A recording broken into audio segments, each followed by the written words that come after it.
세상을 연다 박찬숙입니다. 3부를 시작하겠습니다. 문재인 대통령의 지지율이 고공행진하는 속에 침묵하던 야당들이 목소리를 높이고 있습니다. 특히 오늘 의원총회를 여는 야당들이 많이 있습니다.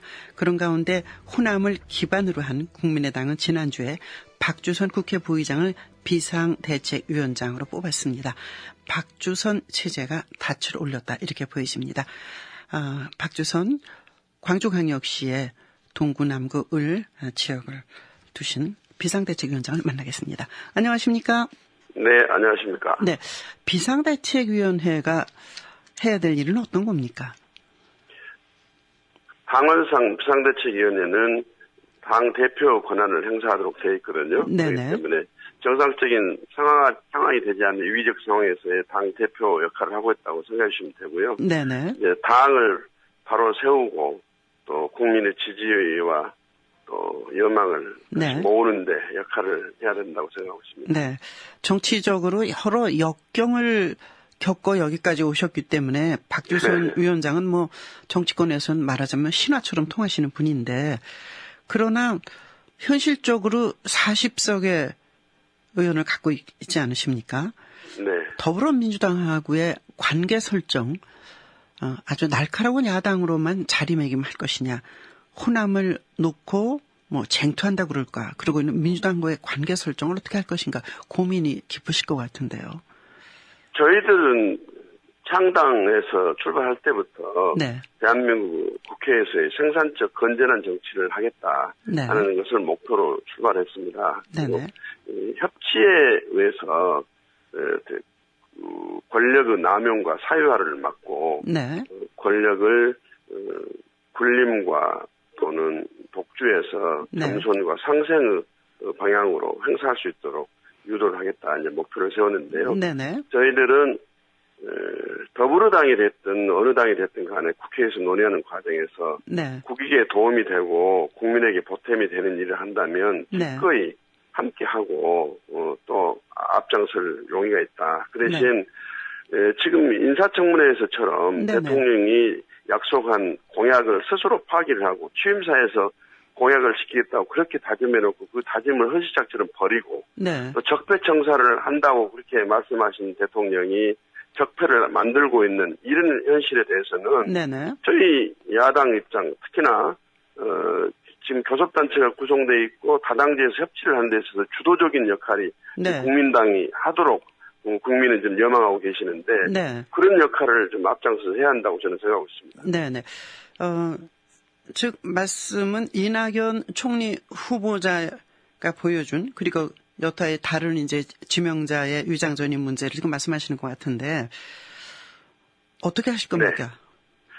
우선 네. 이것은 대통령이 스스로 했던 인사 원칙의 공약을 파기를 하고 네. 또 취임사에서 언급하셨던 국민과의 약속을 반드시 지키겠다는 내용을 좀 다시 헌시작처럼 버린 건데요. 네네. 왜 그럼 대통령이 공약을 포기를 하고 또 파기를 하면서 이낙연 총리자가 꼭 지명이 돼야 되는지를 네. 입장과 그 사과를 하고 앞으로 대통령이 제시했던 5개의 인사 원칙을 네네. 유지할 것인지 폐기할 것인지 네네. 또 그리고 앞으로 장관 후보 2명에 대해서도 지금 위장 전입 등 유사한 의혹이 제기되고 있는데 그분들에 대해서는 어떻게 할 것인지. 아하, 네.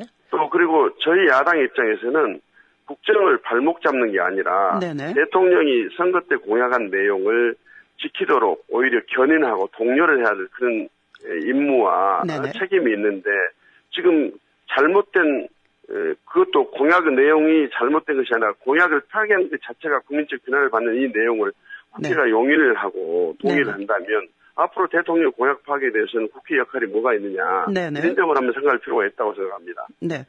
즉 그 말씀은 임종석 비서실장의 그 사과로는 안 된다는 말씀이시네요?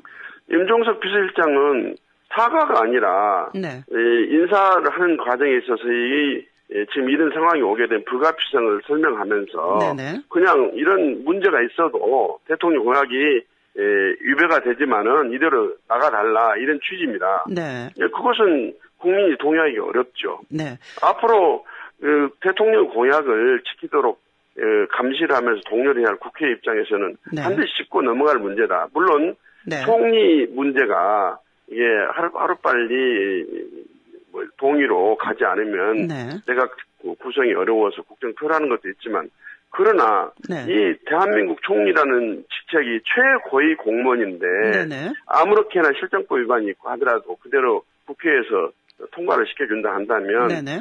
대한민국의 준법 풍토는 어찌 될 것이며 네. 공직자로서의 국민에 대한 신뢰는 어찌 될 것이며 네. 그다음에 가장 모범과 규감에 대한 공직자 자세에 대해서 평가는 어찌 될 것이며 네네. 이런 것을 국회로서는 감안하고 또 고려하지 않을 수가 없다 하는 애로가 있습니다. 자, 그렇다면 문재인 대통령이 직접 설명하고 사과해야 된다 그런 말씀이십니까? 아니면 임종석 실장이 다시 한번 사과하라는 말씀이십니까? 저는 대통령께서 취임사에서도 네. 잘못된 것에 대해서는 직접 국민에게 말씀드리겠다고 하셨기 때문에 네.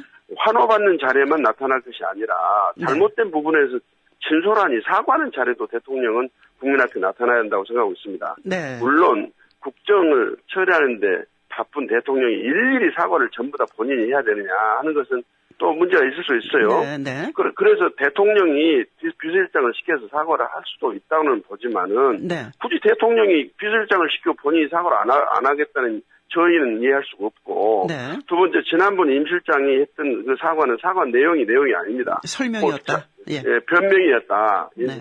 왜냐하면 대통령 공약을 파기한 것에 대한 자가당착적인 정당성을 주장하는 네. 납득하기 어려운 설명이었다. 저는 그렇게 봅니다. 네. 문재인 대통령은 직접 설명과 사과를 하는 게 옳다. 이런 말씀으로 정리해도 되겠죠? 네네. 네. 그 여타의 이제 후보들도 위장조림 얘기가 나오고 있습니다. 뭐 김상조 공정거래위원장이라든가 강경화 외무지명자라든가 어떤 경우에는 내놓은 인사안을 취소해야 된다는 생각이십니까? 아니면 설명하고 사과로 넘어가도 된다는 말씀이십니까? 저는 그 부분에 대해서는 인사청문회가 지금 네.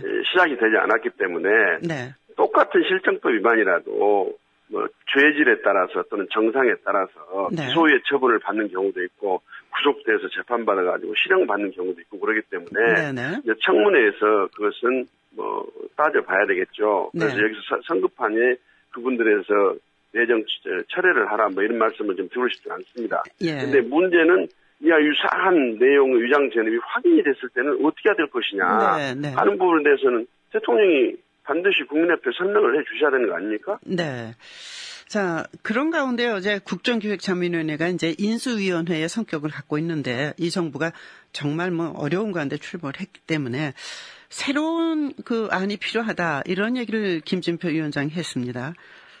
어떤 안이면 새롭다고 볼 수 있을까요? 인사청문회. 아니 그러니까 제가 말씀드린 것은 대통령의 공약을 인수위원회 역할을 하고 있는 기획조정위원장이 그렇게 함부로 포기를 시키고 폐기를 해도 되는 것인지 그걸 한번 묻고 싶고요. 네. 그러면 그런 입장을 왜 대통령은 소상하니 국민 앞에서 설명을 못 하시느냐. 네. 이걸 좀 말씀드리고 싶습니다. 예. 대통령의 공약은 꼭 지키도록 해야 됩니다. 물론 상황의 변화가 되고 사정의 변경에 따라서 지키지 못할 상황이 국민이 납득하고 용인할 수 있는 부분이 있긴 합니다만 네. 이것은 그렇지 않지 않습니까? 물론 지난 정부 때까지 위장전입에 대해서 내가 후보자와 관련된 여러 가지 청문회 중에서 문제가 제기됐지만 그대로 두루뭉술하게 통과되어버리고 하는 경우도 많이 있었어요. 네네. 낭만한 사람들도 있죠. 예. 있죠. 그런데 문재인 대통령께서는 적폐청산 그리고 잘못된 관행에 대해서는 과감히 결별하겠다고 선언을 했기 때문에 네. 바로 이 본인의 약속을 뒤집는 거기 때문에 왜 뒤집느냐. 네.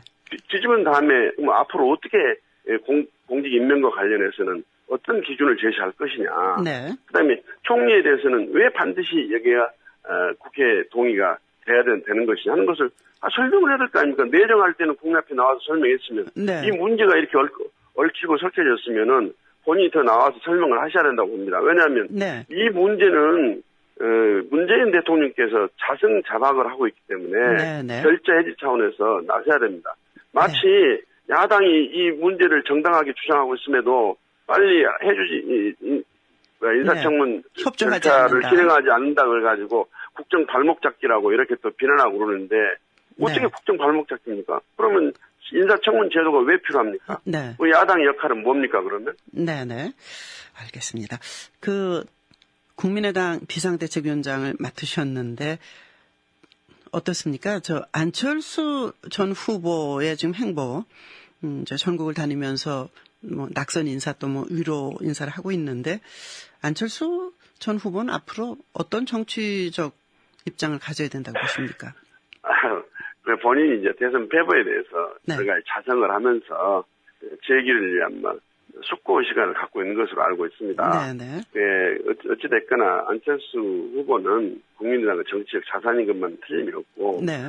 앞으로 이 당을 이끌어가는 데 있어서도 뭐 귀한 의견을 듣는 상대가 돼야 된다고 저는 그렇게 생각하고 있습니다. 네네. 그리고 본인이 무슨 당권에 도전할 것이냐 여부는 네. 당권은 당원이라면 누구든지 도전할 수 있는 건데 예. 본인이 판단해서 결정할 문제를 저희들이 지금 여기서 할 거다 말 거다 제가 예언한다는 능력도 없고 네. 예언할 시점도 아니라고 저는 봅니다. 네. 즉 전당대회에서 대표로 출마할 것인가 말 것인가는 본인이 판단할 것이다. 그런 말씀이신 거죠? 예, 그렇습니다. 지금 이제 추가 경정 예산 있잖아요. 일자리 만들기 위해서 한 10조 원 정도를 국민의당에서는 다음 달 한 27일까지는 통과시켰으면 좋겠다고 정책위 의장이 얘기하고 있는데, 이 문제는 어떻게 보십니까? 비정규직의 정규직화, 그리고 뭐 예산이 많이 필요한데요. 비정규직, 정규직화가 실현이 돼야 되겠죠. 네네. 그러나 국가의 재정의 형편상 하루아침에 될 수 있는 문제는 아니라고 보고요. 네네. 그다음에 일자리를 만든다는데 반대할 사람이 누가 있습니까? 그동안 일자리 창출 추경도 있어봤고 본 예산도 있어봤지만 제대로 지금 되지가 않았거든요. 네네. 그래서 이번에는 문재인 정부에서 진짜 예산이 일자리 창출에서 필요하다고 판단이 되는 추경을 제출하느냐 네. 그걸 검토해보고 그렇다 한다면 반대할 이유가 없다. 저는 그렇게 생각하지만은 네네. 지금 세금을 죄송합니다. 네. 세금을 내면서도 일자리가 없어서 전전긍긍하고 있는 이제 그런 상황에서 네. 세금을 더 걷어가지고 지금 작은 정부를 지향하고 네. 오히려 그 큰 정부에 거대 정부에서 네. 들어가는 비용을 일자리 창출 예산으로 전환을 한다는 여론이 있는데 네네. 공직 부문의 일자리 창출을 더 늘린다 하는 것은 쉽게 납득이 안 될 겁니다. 네. 즉 일자리는 민간이 만드는다는 원칙을 지금 말씀하시는 것 같은데 네. 공직을 늘린다는 것 자체가 마중물 역할을 할 것이다. 이런 얘기를 또 정부 쪽에서는 하고 있지 않습니까? 그러니까 공직도 네네. 아주 꼭 필요 불가결하게 늘려야 할 부분이 있긴 있을 겁니다. 그런데 최소한에 그쳐야 되고 공직을 늘리는데 세금을 쓰는 것이 어떻게 마중물 역할을 얼마나 할지는 모르겠습니다. 물론 소득이 증대돼가지고 소비가 촉진이 되면 또 무슨 투자가 일어나고 하는 경제 원리로 보면 그럴 가능성은 있지만 네. 그 얼마나 그렇게 큰 결과로 창출이 될지 저는 조금 의문이 있습니다. 예. 따져보고 생각하시겠다는 말씀이신 것 같은데. 예. 일부에서는 이제 더불어민주당한테 이번 대선에서 호남을 뺏기셨습니다. 국민의당이. 그렇기 때문에 아까 협치도 말씀하시고 이제 뭐 상생을 말씀하셔서 결국은 큰 걸음으로 보면 더불어민주당과 국민의당이 함께 가지 않겠느냐. 뭐 합당까지는 모르겠습니다만은 그런 얘기를 하는데 어떤 입장이신가요? 합당은 있을 수가 없습니다. 작년 20대 국회 선거에서 국민은 다당제에서 협치하라고 정치 구도를 만들어 주셨는데 국민의 명령을 인위적으로 거역할 수가 없고요. 그다음에 협치를 해야만이 대통령 오만과 독선을 겸손과 상생의 방법으로 권력 행사를 유도할 수 있다고 생각이 됩니다. 지금 만일에 거대 여당으로 국민의당이 더불어당과 합당이 됐더라 한다면 이낙연 총리를 비롯한 장관의 후보자들에 대한 여러 가지 위법 범법 사실에 대해서 밝혀가지고 이런 문제를 제기할 수 있겠습니까? 그리고 호남 문제에 있어서도 국민의당이 버티고 있기 때문에 오히려 선의 경쟁을 더불어당이 하고 문재인 대통령도 호남에 대한 구애와 배려를 하고 있다고 저는 보고 있습니다. 그리고 거대 양당 제도로 회귀가 되게 되면 일실야하부 비생산적 투쟁의 정치만 더 만연이 될 수밖에 없어요. 정치 발전, 국민의 기대, 이거 모든 것을 조화놓을 때 있을 수 없는 일이다 저는 그렇게 생각합니다. 바른정당하고의 얘기는 뭐 여러 번 나왔었습니다만 그 다당제하에서 정책에 공감이 이루어진다면 같이 할 수 있다. 뭐 이런 걸로 당연하죠. 당연하죠. 그 바른정당뿐만 아니라 더불어당하고도 그렇고요. 다만 이제 바른정당과의 통합은 네. 서로 지향하는 목표와 가치, 노선이 좀 다르기 때문에 네. 정체성에 동질성이 없는데 다른 혈액형끼리 합해져가지고 네. 어떻게 그 혈액의 역할을 할 수 있겠습니까? 네. 그런 측면에서 국회에서의 건전한 협치를 위한 연대는 가능하지만 당대당 통합은 고려하지 않고 있다 이 말씀입니다. 네. 질문 안 하면 자유한국당에서 섭섭해할 것 같은데 자유한국당이 이제 거대 야당이 됐습니다. 그쪽하고도 비슷한 부분이 있으면 뭐 연대하실 수 있나요? 지금 문재인 대통령도 선거 기간 동안에 네. 각 당 후보들이 제기한 여러 가지 좋은 공약들은 취사 선택해서 국정 자료로 삼겠다, 국정 방향으로 삼겠다 했기 때문에 네네. 저희들도 제기를 하고 그래서 정책을 협치 차원에서 마련하면 뭐 여당에서도 동의를 해줄 것으로 보고 있기 때문에 이제 그야말로 생산적인 건전한 협치가 이루어지도록 역할을 하는데 상대는 구별할 필요가 없다 저는 생각합니다. 예. 저 오늘 의원총회가 열리죠? 네네. 네. 인사청문회 그 이낙연 후보자에 대한 그 통과 여부를 의총의 의제로 삼나요? 네네, 그렇습니다. 네. 거기에 따라서 또 어떻게 바뀔지 좀 봐야 되겠습니다. 그래서 아까 제가 말씀드린 대로 의원들이 대부분 그런 생각을 좀 가지고 있고요. 네. 그 다음에 지금 저희들이 이제 문자로 여러분들이 의견을 주시는데 어느 분들은 이낙연 총리 임명 동의해라. 어느 분들은 임명 동의하게 되면 대한민국 시계를 거꾸로 돌리는 것이다. 뭐 해가지고 아주 혼란스럽습니다. 아, 그렇군요. 그래서 저희들이 볼 때 야당으로서 국정 발목을 잡는 게 아니라 문재인 대통령께서 이게 적폐를 청산하고 새로운 대한민국을 만든다고 했기 때문에 그 차원에서도 이 문제는 짚고 넘어가야 된다. 저는 그렇게 생각하고 있습니다. 알겠습니다. 오늘 말씀 잘 들었습니다. 감사합니다. 네. 감사합니다. 고맙습니다. 네. 국민의당 비상대책위원장을 맡으신 광주광역시 동남구 을의 박주선 의원이었습니다.